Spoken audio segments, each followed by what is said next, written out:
Working space itu, co-working kan kita gratiskan, termasuk minimal kopi-kopinya itu memang curhatan dari mereka.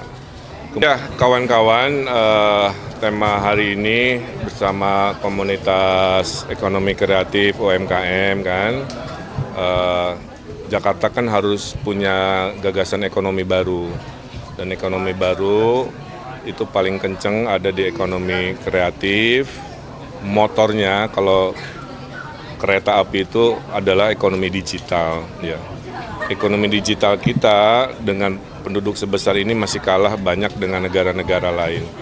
Nah, nanti tugas saya adalah mengawinkan mereka-mereka yang mau investasi dengan mereka-mereka yang punya teknologi di sebuah tempat yang difasilitasi. Makanya program paling konkret dari Ridho itu nanti working space itu, co-working kan kita gratiskan, termasuk minimal kopi-kopinya itu memang curhatan dari mereka.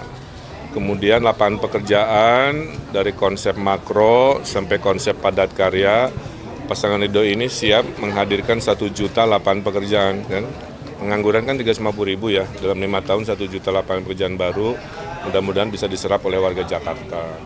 Yang ketiganya, Gen Z ini kalau kena PHK, kita kan ada allowance ya selama 3 bulan agar mereka bisa hidup, survive sebelum mereka dapat kerja lagi.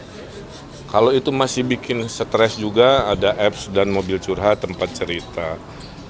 Dan ujung-ujungnya nanti juga secara tata ruang, karena Jakarta itu ekonominya satu, ekonomi tata ruang, kita bikin kayak SCBD tapi isinya anak-anak digital semua ya. Ini sudah dilakukan oleh negara-negara maju dan Jakarta pasti terdepan menghadirkan itu. Ya. Sehingga akhirnya ekonominya berlipat, membantu tujuan Pak Prabowo ngejar ekonomi 8%. Saya kira itu ya cara pikirnya.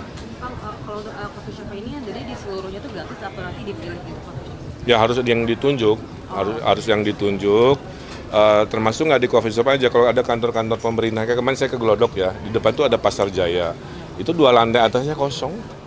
Daripada kosong, kita bikin co-working buat mereka, kita bikin interior yang kreatif kan. Nah jadi tidak hanya di coffee shop, tapi juga aset-aset kantor Pemprov yang mungkin pengisiannya tidak optimal ya. Yang penting mereka nggak jauh dari rumahnya, bisa milih. Domisili saya di selatan, ada co-working gratis Pemprov di selatan. Kang Emil, ini kan dari kemarin kan yang Kang Emil dorong kan entrepreneur masyarakat untuk menekan angka pengangguran. Kalau link and match antar sekolah dengan perusahaan gitu ada nggak sih Kang? Ada, saya kan dulu udah bikin Shopee, SMK, SMA Samsung, SMK Microsoft, itu akan saya ulang di sini. Jadi SMK itu ada bapak asuhnya. Bapak asuhnya itu adalah brand-brand besar. Kayak Shopee dulu bantu saya, itu hampir setengah lulusan SMK-nya diserap untuk industri online mereka. Nah ini pola link and match yang konkret ya, menghadirkan bapak asuh berupa perusahaan-perusahaan raksasa internasional. Dulu pas di zaman Anies ada City Branding, terus Jakarta kolaborasi dengan Kang Emil, apakah akan membuat City Branding atau meneruskan yang berbuat kali ini? Karena sekarang udah nggak dipakai lagi. Ya kalau city branding mah itu mah pilihan gubernur masing-masing. Pak Heru apa ya? Sukses Jakarta.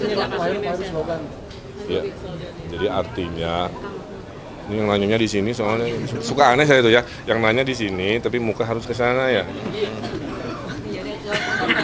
Jadi poinnya sementara ya kita slogannya sesuai dengan takdirnya. Jakarta baru, Jakarta maju gitu. Jakarta baru karena bukan lagi ibu kota, Jakarta maju karena mau go global. Jadi saya kira itu. Di dalamnya tentu ada spirit kolaborasi. Kan satu lagi kan Gantian. Survei LSI kan yang diselek oleh nomor 3 kan. Mending dibahas survei poll tracking. Hari ini kita menang poll tracking. Udah itu aja. Kita menang poll tracking. Udah ngeliput poll tracking belum? Nggak, saya tanya udah ngeliput belum? Ya udah, itu dulu soalnya nanti nggak relevan jawabannya. Infrastruktur yang terintegrasi yang bisa dijalankan di Jakarta seperti apa sih? Contoh kemarin saya ketemu sama pengurus MRT.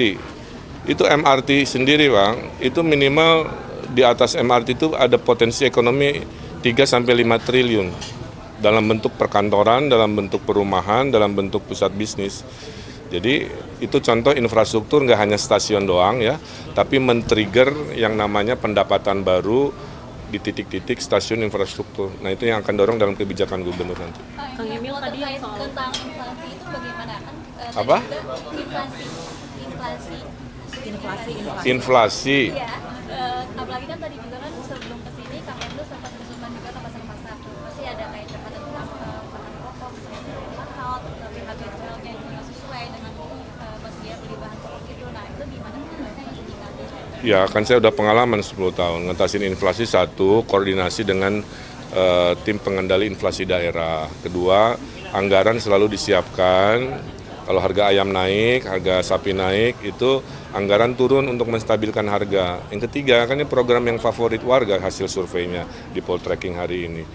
Sembako murah, bulanan, pasar murah di kelurahan itu sangat-sangat diminati oleh para ibu-ibu, khususnya untuk mengatasi inflasi atau harga pokok yang mahal ya. Oke, terima kasih. Assalamualaikum warahmatullahi wabarakatuh. Salam sejahtera, shalom, om swastiastu, namo buddhaya, salam kebajikan. Dari gaya pola pikirnya, insya Allah ya menjadi orang-orang sukses sesuai zamannya, yaitu pendidikan. Ibu kota itu mungkin butuh waktu 25 tahun. Ya. Jadi sampai ke rentang itu tidak ada banyak perubahan di Jakarta ini, kecuali status judulnya saja, ya, bahwa ibu kota tidak lagi di Jakarta. Yang kedua, Jakarta itu kayak Singapura, tidak punya natural resources, betul? Makanya paling dekat piknik ke Puncak, naik bus sedikit ke Bandung, punya duit lebih ke Bali, kan gitu ya. Apa yang dilakukan Singapura? Dia bikin man-made destination. Ya. Nah, Jakarta juga sama. Kita harus membuat kota ini dibetahi oleh warganya, karena ada 2 juta orang weekend selalu pergi, sebagian ada di sini. The weekend sih pikirannya mau kemana? Dia buang duit 1 juta aja keluar Jakarta ya, udah 2 triliun per weekend, udah 100 sampai 150 triliun outflow di bank itu per tahun ya. Orang asing kalau ke Jakarta dia spend hanya semalam, okay. 3-4 malamnya pasti keluar Jakarta. Apa poin saya? Di New Jakarta, Jakarta baru harus cepat-cepat melompat mendefinisikan ekonomi barunya. Makanya kan saya semangat membuat kalimat Jakarta baru, melompat kapital harus seperti apa, Jakarta maju, melompat dan mau jadi kota global. Apa itu definisi global? Pergaulan kita harus internasional, Jakarta itu harus pede. Konser internasional lebih banyak, pameran internasional lebih banyak, nongkrong-nongkrong startupnya juga rada internasional harus sudah mulai dirintis. Mungkin investornya tidak hanya investor lokal, bisa juga sesekali atau lebih banyak venture capital atau investor juga internasional, menunjukkan kita market besar. Kekuatan Indonesia adalah populasinya.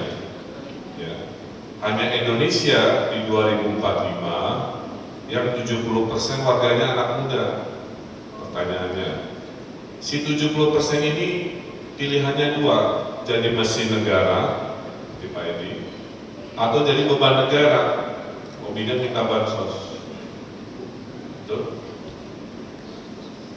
Sebelum nikah minta bansos keluarga, setelah nikah minta bansos negara. Nah, berarti apa? Si generasi baru ini harus kompetitif, harus produktif. Dimulai jangan stunting, ya. Walaupun rambut Ayu Ting Ting tidak keriting, memberantas stunting itu sangat penting.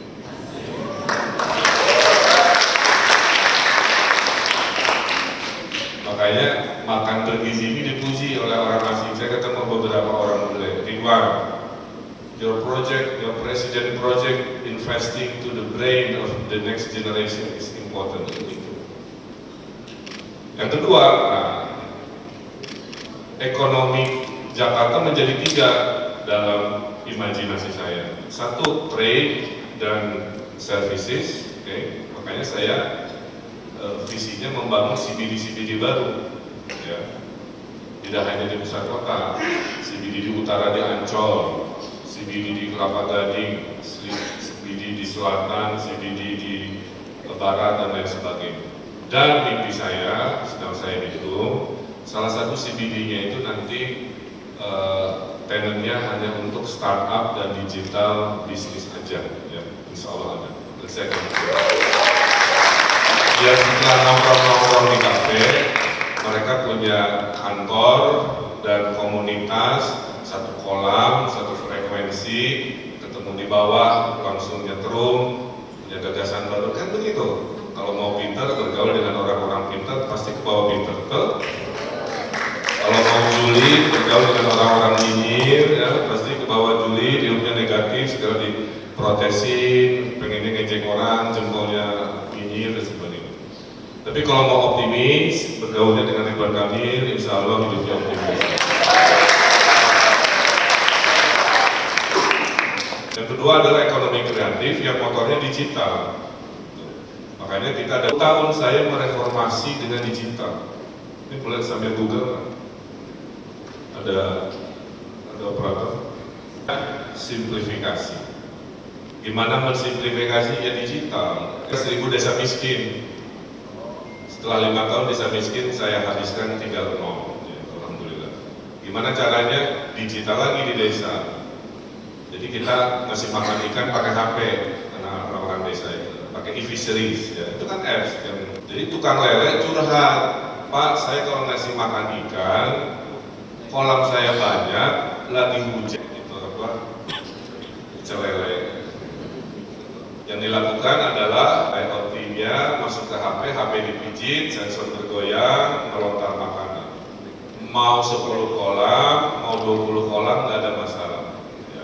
Menerapkan work from anywhere permanen itu provinsi saya sebelumnya. Saya memperbanyak LRT bis, saya akan mempergilirkan work from home untuk industri-industri tertentu. Senin industri media, Selasa industri hukum, kan ya, Rabu apa dan seterusnya, sehingga pergerakan kendaraan bisa berkurang. Nah, kembali ke yang tadi, yang konkret ini insya Allah ya, kalau saya arsitek, I know how to make it, ya gitu ya. Kantornya Pak Dr. Jansen, ya, sana tempat pamerannya. Jadi baik nggak ngumpul di dalamnya orang ya lagi kerja, kasih ruangan. Semua gede-gede ya, semua yang mencita-citakan ini dimudahkan. Saya kira itu ya, gagasan-gagasan terkait digital, terkait supaya kita naik kelas menjadi kota global.